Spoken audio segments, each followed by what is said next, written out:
ఇక్కడ ఒకసారి చూడండి, పంట రుణం చెల్లించేందుకు దొంగ నోట్లట. పంట రుణం చెల్లించేందుకు దొంగ నోట్లట. దీన్ని వెనకాల విచిత్ర కోణం ఉంది, ఒకసారి చూద్దాం. చాలా ఇంట్రెస్టింగ్ కామెంట్స్ ఉన్నాయి. 500 నోట్ల కట్టలు బ్యాంకుకు తెచ్చినటువంటి రైతు మొత్తం 417 నోట్లు క్యాష్ కౌంటర్లో అందయిత. అన్నింటిపై ఒకే నెంబర్ను గుర్తించినటువంటి క్యాషియర్. ఆ నోట్లు తన కుమారుడు ఇచ్చాడని చెప్పిన రైతు పోలీసులకు సమాచారం ఇచ్చినటువంటి బ్యాంకు మేనేజర్. బ్యాంకు నుంచి పరారైన రైతు సాయిలు పోలీసులు వారింటికి వెళ్తే కుమారుడు పరారు.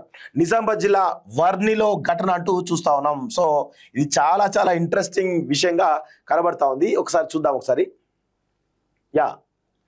నిజామాబాద్ జిల్లాలో దొంగ నోట్ల వ్యవహారం కలకలం సృష్టిస్తోంది. వర్ని మండలంలోని జలాల్పూర్ గ్రామానికి చెందినటువంటి చిన్న సాయిల్ అనే రైతు బ్యాంకులో పెండింగ్ లో ఉన్నటువంటి వ్యవసాయ రుణం తీర్చేందుకు దొంగ నోట్లు తీసుకొచ్చాడు. మొత్తం 2,08,500 రుణాన్ని తిరిగి చెల్లించేందుకు గాను శుక్రవారం వర్ని మండల కేంద్రంలోని కెనరా బ్యాంకు వెళ్లి క్యాష్ కౌంటర్లో 417 నోట్లను ఇచ్చాడు.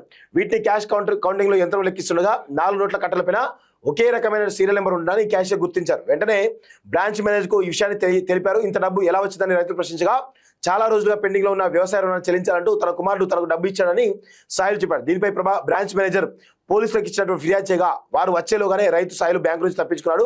మరోవైపు పోలీసులు సాయిల్ కొడుకు కోసం అతని ఇంటికి వెళ్ళగా అతడు కూడా అప్పటికే పరారయ్యాడు. ఇదిలా ఉండగా కామారెడ్డి జిల్లా పోలీసులు ఇటీవల బాన్స్వాడలో దొంగ నోట్లు చలామణి చేస్తున్న ముఠాను పట్టుకున్నారు. పక్కనే ఉన్న వర్నిలో సైతం దొంగ నోట్లు వెళ్లు రావడంతో తాజాగా ముగిసిన పంచాయతీ ఎన్నికల్లో దొంగ నోట్లు చలామణి చేసినట్లు అనుమానాలు వ్యక్తమవుతున్నాయంటూ చూస్తా ఉన్నాం.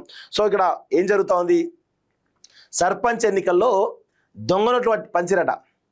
సర్పంచ్ ఎన్నికల్లో 500 రూపాయల నోట్లు దొంగ నోట్లు పంచిరట. సో ఆ వ్యవహారం ఒకటి బయటికి వస్తున్న విషయం చాలా స్పష్టంగా బయటికి కనబడతా ఉంది. సో మరి విచిత్రం ఏంటంటే, సర్పంచ్ ఎన్నికల్లో కూడా దొంగ నోట్లు వస్తారంటే, దయచేసి ప్రజలు ఒక గంటల దొంగ నోట్లు వస్తూ ఉన్నారు. మీరు దయచేసి ఇలాంటి ఆ పైసలు తీసుకోవడం ఏదైతుందో, ఓటుకు నోటు తీసుకోవడం ఏదైతుందో ఈరోజు ఇంతవరకు దాదిస్తూ ఉంది. దొంగ నోట్ల వరకు వస్తూ ఉంది అంటే ఒకసారి మీరు ఆలోచించుకోవాల్సిందిగా కోరుతా ఉన్నాం.